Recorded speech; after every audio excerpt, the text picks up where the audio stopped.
Hello everybody, I'm Silleaf. This will be part 5, chapters 5 and 6 of Broken Dreams and Healing Hearts.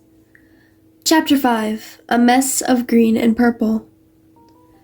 Shinso groaned awake and for once wasn't plagued by a blinding headache from a lack of sleep. He rubbed a hand over his eyes before stretching his arms above his head and sitting up.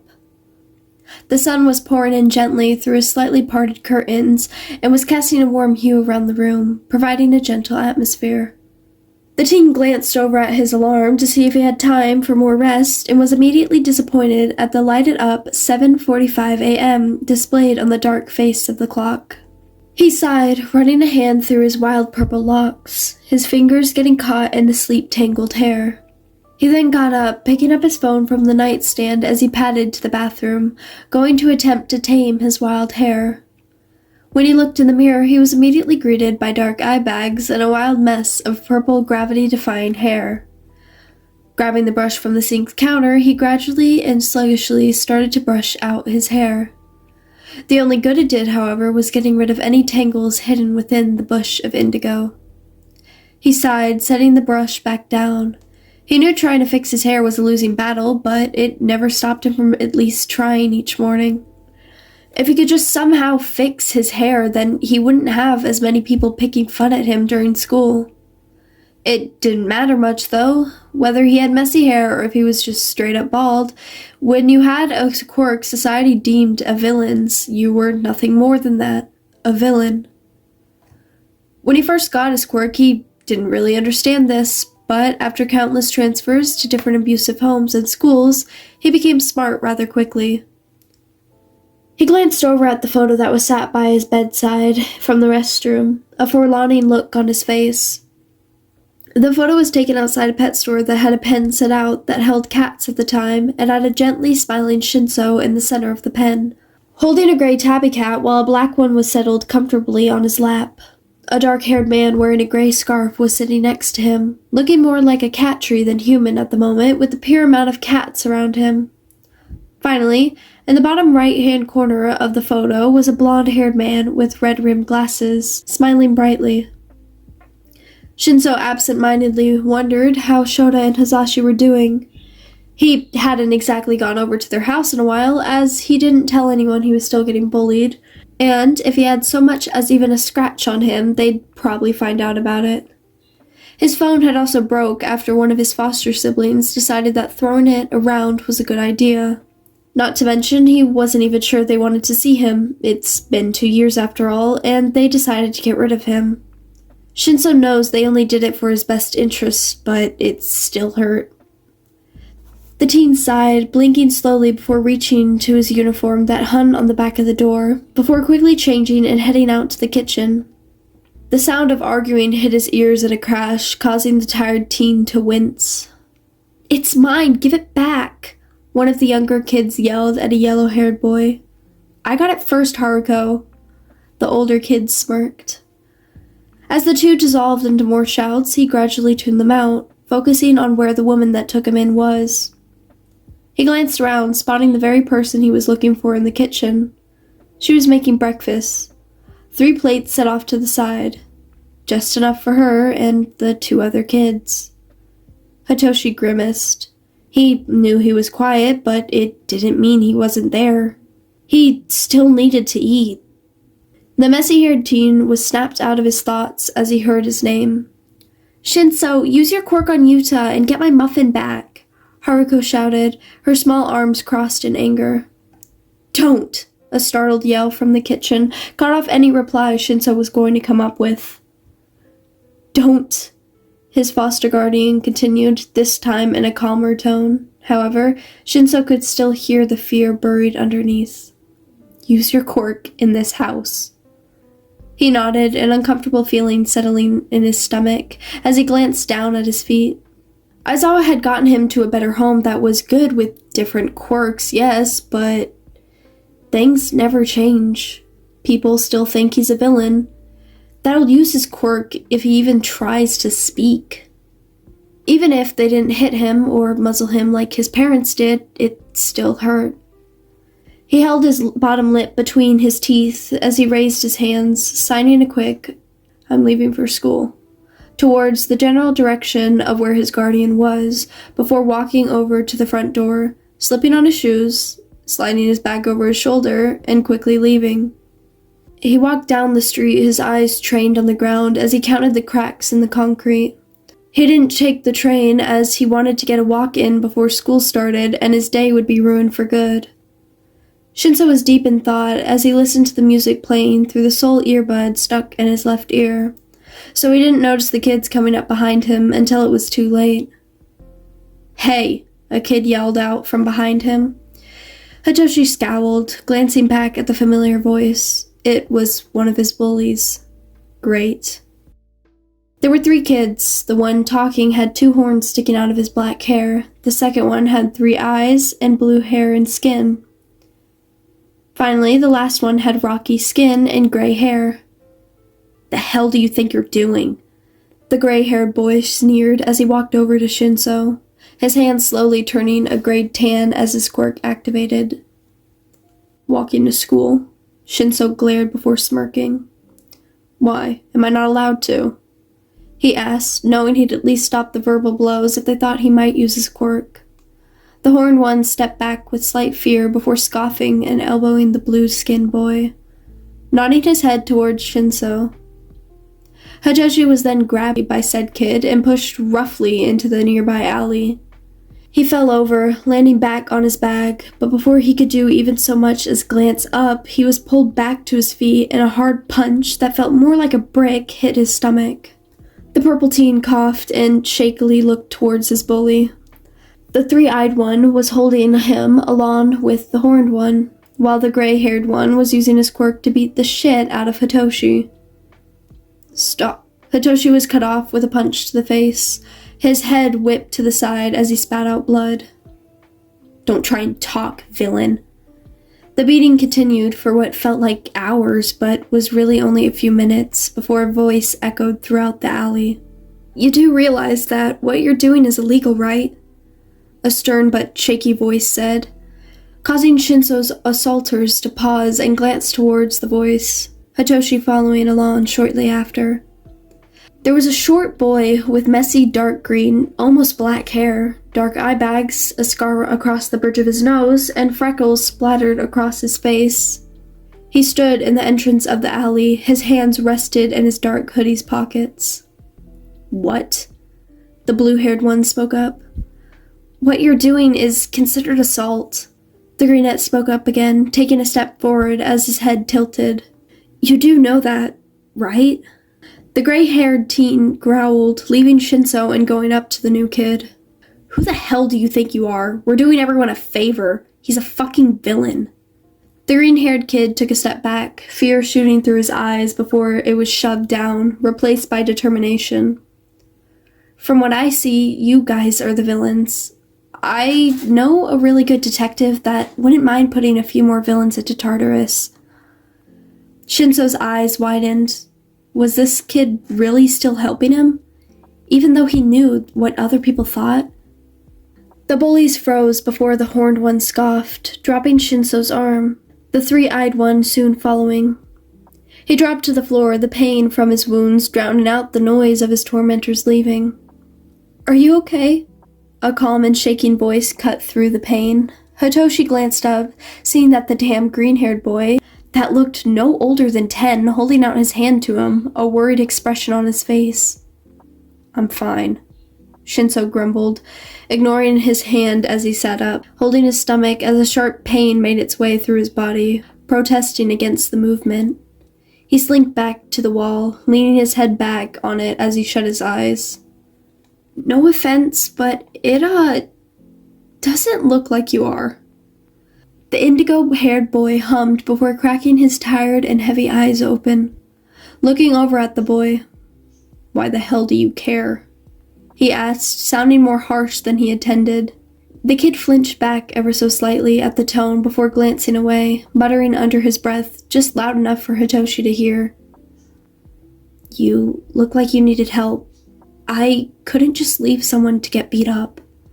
The kid then turned to look at the scattered contents of Shinso's bag when a long silence fell between them. wincing slightly before turning his gaze back to him. "So, why'd they call you a villain?" He sighed. Guess there goes any chance of this kid actually talking to him. "I have a villain's quirk," he lamented. "No, you don't." "I'm sorry."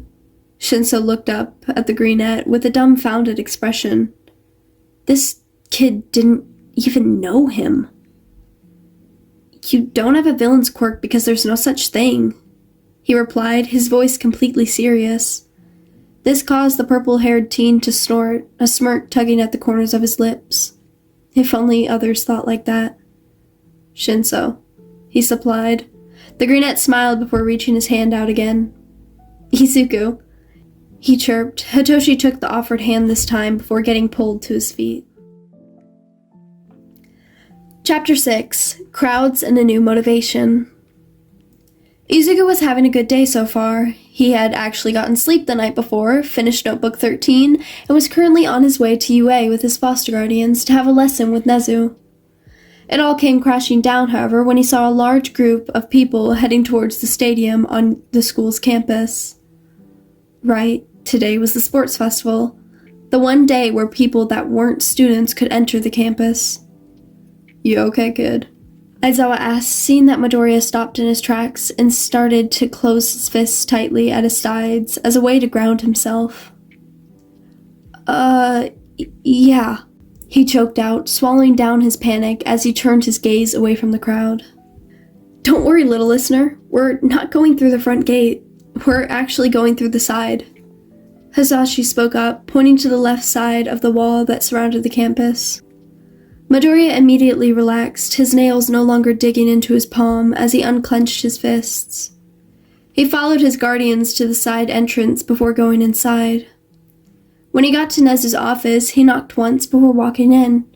Nezu was sitting at his desk, tea resting snugly between his paws. "Ah, Izuku-kun, please sit," the rat bear thing chirped. The greenette nodded before moving to sit in one of the chairs that sat in front of the principal's desk. He then picked up the tea that was placed in front of him by a seemingly excited Nezu. "How's your schoolwork going?" the rodent questioned before taking a sip of his tea. "Good, actually," Midori replied. "I'm almost done with my second year," he said before going on a rant about the work he was doing for each course. Nezu listened patiently, his small paws folded neatly on his desk. As Izuku detailed each assignment he completed, the grades he was getting, and the amount of fun he got from each task, Nezu's eyes twinkled with a mixture of amusement, pride, and interest. "How's your analysis going, Izuku-kun?" the principal asked when his student finished his rant. "Oh, I finished the notebook last night," the greenette replied. "Wonderful," Nezu said cheerfully as he clapped his paws together, hopping onto his desk shortly after. "I have a new assignment for you to work on now that you finished number 13, he continued, grabbing a red-colored notebook that was laid neatly on his desk and handing it to the greenette. "I want you to watch this year's sports festival and write an analysis on each student that you think needs the most work." "Nezu-sensei," Izuku cut in, sounding panicked. However, before he could continue, his teacher spoke up again. Now, don't worry. I know you don't enjoy crowds, so you'll be sitting in the announcer booth with your fathers." Izuku flushed. "They're not." He took in a deep breath as he looked away. It seems he'll never be able to get Nezu to stop calling Aizawa and Yamada his fathers. "Thank you, Nezu-sensei." The rodent smiled before sending the teen off. Fresh notebook in hand, Midoriya headed to the stadium of which the sports festival was held at. Using all his knowledge of the campus's layout, Izuku strategically avoided the crowd and eventually entered the announcer booth. He greeted his guardians before sitting down and flipping the notebook open. Pulling out a pen from Kami knows where, he began jotting things down. He watched the first round, noting at least 26 students that needed work. He wrote down an in-depth analysis for each one, down to their height and even names. Shota helped with that one, as he'd much rather talk to Izuku than provide commentary. That was more Hizashi's strong suit. "Hey, Shota?" Izuku spoke up as he shut the notebook, placed it on the console in front of them, and stood up. Yes, problem child, Aizawa replied while turning off his mic. Can I go get something from the cafe near UA? I don't want to go to the cafeteria, and I don't really feel like watching the second round. Izuku was more interested in the one-on-one battles after all. Aizawa looked at him, something knowing in his expression as he nodded. Sure, kid. Just bring me back a black coffee. Izuku smiled brightly before heading off, waving to his guardians as he did so. As Izuku left the campus, he fell deep into thought. The thought of whether he still wanted to be a hero or not had been plaguing his mind for the last few days. The Greenette didn't know why he'd want to be a hero now. Sure, he wanted to save people, but that didn't qualify to be a good enough reason. It didn't feel like a deep enough motivation to Izuku. If he wanted to save people, he could become a doctor or a policeman. Something realistic. He shook his head to rid the thoughts. Aizawa had told the Greenette that if he wanted to become a hero, that he'd train him, but that he needed a motivation or he wouldn't survive out in the field. The teen sighed. It seemed that he'd never figure this out. The sound of a pained grunt reached Izuku's ears and had his thoughts coming to a screeching halt. He glanced around, trying to find out where it came from. What if someone was in trouble? When he heard it again, his eyes fell onto an alley and his feet moved before he could stop them. What he saw made his gut twist painfully. There was a purple-haired teen being held up by a kid with horns and another boy with 3 eyes and blue skin, while a third kid with a rock quirk was beating him up. The Greenette's mind flashed back to when he went to Aldera. There was a kid there with a similar quirk that liked to sneak up on him and use Izuku like a quirk-testing dummy. He swallowed around the lump in his throat that threatened to cut off his air and, even worse, his voice, before tugging his phone out of his pocket and pulling up showed his contact. He then posed his finger above the button that would send out his location. If something went wrong, he'd need backup. After all, he was just a Deku. However, he wasn't just going to stand there and wait for some pro to get here while this kid was getting the life beaten out of him. Stepping into the alley, he pushed his hands into his pockets, hiding his phone as he did so. He shoved down the fear that was practically screaming at him to run or get help. You do realize that what you're doing is illegal, right? He spoke, causing everyone to freeze. Midoriya fought the urge to shrink into himself as all the teens turned to him and the familiar burn settled into his skin, like a snake tightening around its prey. What? The blue-haired one spoke up. His tone almost made Izuku flinch at the pure venom dripping off of it. What you're doing is considered assault, he continued, taking a step forward as his head tilted. If he acted confident, they might just back off. He's seen Bakugo do it enough. You do know that, right? The gray-haired teen growled, leaving the purple-haired teen and going up to Izuku. Who the hell do you think you are? We're doing everyone a favor. He's a fucking villain. Izuku took a step back. His skin felt itchy as the burn increased, and he fought every fiber of his being not to scratch at it and give away that he was nervous. He needed to save this kid. The Greenette knew what it was like to be beaten up within an inch of his life, and he didn't want the same for this kid. Determination flooded his eyes like a tsunami, and he clenched his fists within his hoodie's pockets. From what I see, you guys are the villains. I know a really good detective that wouldn't mind putting a few more villains into Tartarus. He really didn't know where all his confidence was coming from, but he wasn't going to find out anytime soon, as the bullies all froze before the horned one scoffed, dropping the indigo-haired kid's arm, the 3-eyed one soon following. The teen dropped to the floor, groaning in pain. As soon as the assaulters left, Izuku scratched at his wrist and headed over to the hurt teen, the burn slowly receding. He reached a hand out. Are you okay? Midoriya spoke up, his voice calm but shaking. The teen glanced up at him, looking him up and down before pushing himself up. I'm fine. Midoriya sighed as he watched the purple-haired teen practically drag himself to the wall and lean against it. No offense, but it doesn't look like you are. The indigo-haired boy hummed before cracking his eyes open, looking over at the brunette. Why the hell do you care?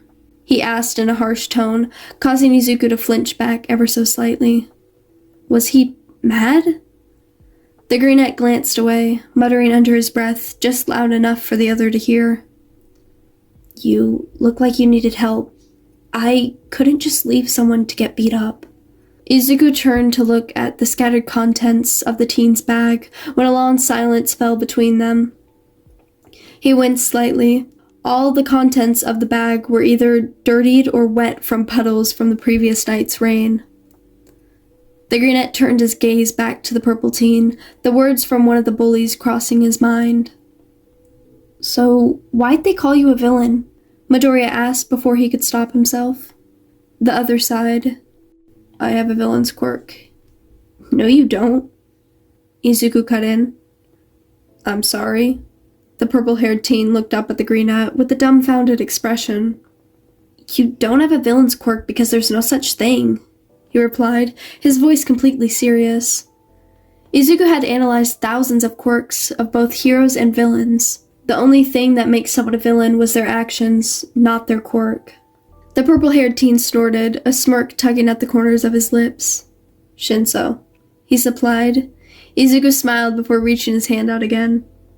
Izuku, Midoriya chirped.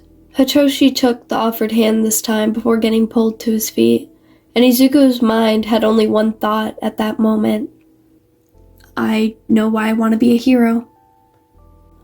Alright everybody, that concludes Chapter 5 and 6 of Broken Dreams and Healing Hearts. I apologize if my voice sounds a bit, off. I'm currently sick at the time of recording this, and my nose is incredibly stuffed up. I also, if you hear anything in the background, that is my rabbit, because he decided that now was a perfect time to rearrange his pen. So anyway, I hope you guys enjoyed, and thank you for listening.